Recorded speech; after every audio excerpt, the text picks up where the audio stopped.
Welcome back to another episode of the Finance X Media Podcast. I'm Jordan. I have Jaron and Nathan here with me today. Really good podcast for you guys today. We're going to talk. Uncle Nate. I'm in disguise. Uncle Nate. Yeah. Uncle Nate. I'm incognito as well. Yep. You're Grandpa Jay. I'm Grandpa Jay. Grandpa Jay. Howdy there, Grandpa Jay. Today we're going to talk about a little taboo subject: identity theft. Oh, I thought he was going to say Can't talk Both about are done with a little disguise. Okay. So I see where the correlation is there. Yeah. Mm-hmm.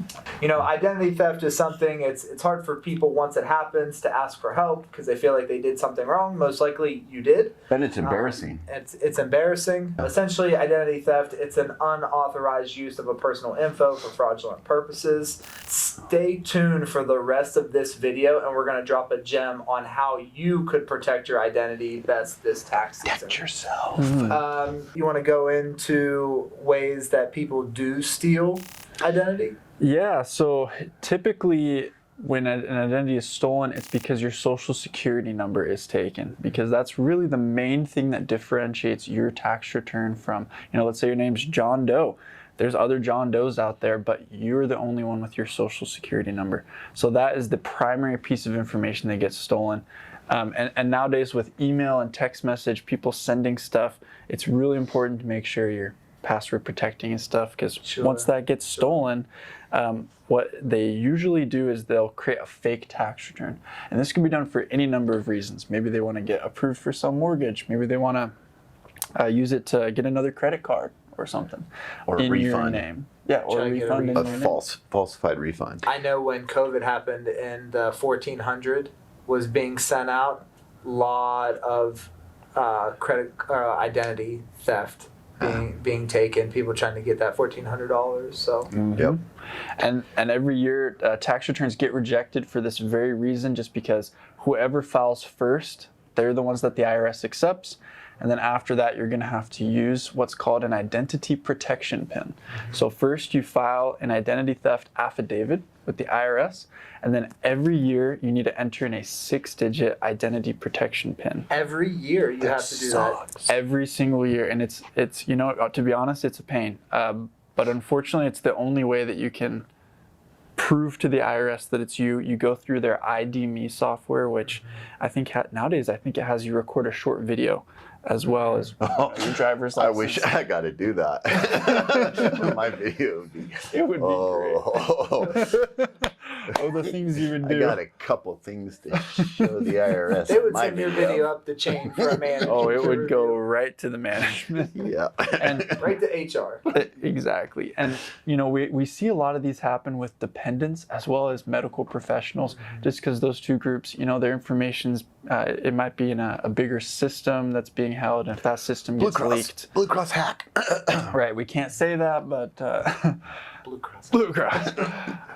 So basically, make sure you get that affidavit filed and get your 6-digit IP pin each year so that the IRS knows it's you. And then you're going to have to paper file, I believe. So if the IRS doesn't know it's you, do you think they'll just call you? Nope. Do you expect a phone call from the IRS? Hello, this is Suzanne Gachagina. and they try to. This got you. So, and I can't tell you. I mean, it sounds so silly, but I can't tell you how many clients have called over the years and said, "Hey, the IRS just called me. I just got off the phone with the IRS, and they need my personal information, and they say I owe money." And I'm like, "Well, did you get a notice?" No, I got an email or I got a phone call. The IRS is not going to just call you out of the blue. If you haven't got a notice, if you haven't got notification, they're not going to send you an email that says, "Hey, you owe money." In fact, I don't know that the IRS, other than the third-party system for payments, I don't know that they'll ever email you. They hardly ever. Yeah, I mean, they're still doing faxes. They're not caught up to email yet. So it most likely, if an IRS agent or allegedly somebody calls you, I'm not saying that if they have an accent, it increases the chance of it being fraudulent or not, but if they sound like maybe it's not legit, I would just ask. What would that sound like? I'm just sensing that your gut kind of like your little spidey warning senses. signal, your spidey senses That's what going it off. is. Yep. Gotcha. I would say ask them to send you a letter. Yeah. Can you please just send me a notice? Thank you very much. They'll probably get mad at you. You might have to tell them to go F themselves. Can I say that on? Yeah. Like Yes, you can. go fetch yourself. Go fetch. Go yourself. fetch. Go fetch that letter. Go fetch that letter. Got it. Yeah. Got it. So that's me. That's what I do. So if you I do get a almost call, just gave say, up hey. my Superman ID there. My Clark Kent almost We got would have off. figured out who you were. That's right. So if they do call, just request a letter, basically. Request a letter. And go. Very kindly. Don't use any bad language at them unless you want to. And I'd probably, in the info on your phone, I'd probably block that call. Yes, Yeah. that's a good idea. There's things that you can do to prevent, your identity being stolen. One of the main ones being, and one of the more sophisticated, is the two-factor authentication. I know I use that in pretty much everything. It either sends a text message or an email along with your login. It'll send another code to you. I use it on everything. Do you? Like On even the everything? bathroom. Two-factor. I'm always Thumbprint. doing it. I'm always doing Thumbprint two and then factors. two-factor. Got it. You can do that here in the office, and what we definitely recommend is when you're sending personal information, tax documents, never email them. Don't email it. Never email those documents. I know it's easy. It's actually easier for us. We have a super robust CRM system that it would be very easy to attach those files to the accounts, but we want to go the extra step for you. So upload it to the upload file. We'll have that in the link in the description as well. That is going to be a secure, encrypted folder. Perfect. For each individual client. So we can't stress that enough. Don't email any tax documents. Don't ever Upload- email your personal information. Ever. Right. Yeah. Everything should You might be as some well type just of uploader. take off all your clothes and run around the street. And bend. Oh, I thought you were gonna bend over. No, that's your neighbor, Ben. Hey, neighbor, what's your name? Ben. Oh, bend over? Bend over. Along with the two-factor authentication, be a little strategic on your passwords. Don't use password 123. Oh. Don't use first name. Don't use last name. Those are both of mine. That's like 80% of my password. We recommend the traditional stripper name, the street that you first grew up on, and your first pet together. So if you're looking for something creative, that's You're what we Big always Red Clifford, right? Ivy Clifford. Oh, I thought it was Big Red Clifford. I'm 184th Meowser. I I'm don't like that. Not surprised. I'm Violet. Checks out. I'm Violet Tingle 69. Oh, nice. Okay. I made that up. I was like, wait, that was your pet's name? They had weird pets in the fish household growing up. Little goldfish. Little So goldfish named along with 69. the two-factor authentication, having unique passwords, just be mindful of what you're putting your personal information in, especially this tax season.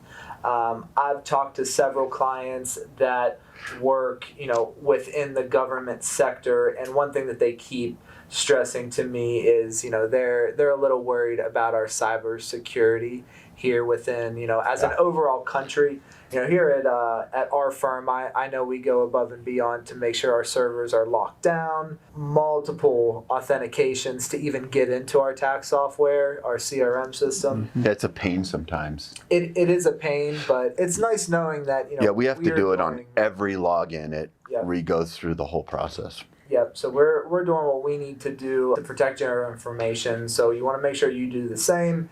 Filling out credit card information. Just make sure you're on a safe and secure website. Jared, do you want to give people the gem on how to best protect their information? Grandpa Jan would love to. Some old wisdom for us. Let me hear it in an old, give me an old person voice.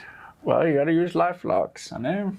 LifeLock. LifeLock. So LifeLock is a tool that you can use to protect your personal information and protect your identity from getting stolen. Once again, we're not sponsored by LifeLock yet. Once again, happy to work with them. But LifeLock can be a great way to do that. Food. They facilitate the whole process. We'll do it all. We'll do. They facilitate the whole process and make it really easy on you because your identity is important, and it can be an annoying process to reconcile that. Especially with AI. Think about just turning AI loose on somebody's identity. I can't even imagine. You gotta get all new credit cards, all It's a your pain. subscription models, your Yeah. Mm-hmm. I don't even want to know what you're subscribed to on a monthly basis. But I don't really have anything. nothing I need too something. bad? Yeah. No. No, Are I you live a using boring crypto? life. I use crypto for all the bad stuff. Got it. Yeah. Makes sense. So make sure to look into LifeLock, and if you have had your identity stolen, make sure to reach out. We can help you file that affidavit and get you those Unless IP it's the pins. person that stole the identity.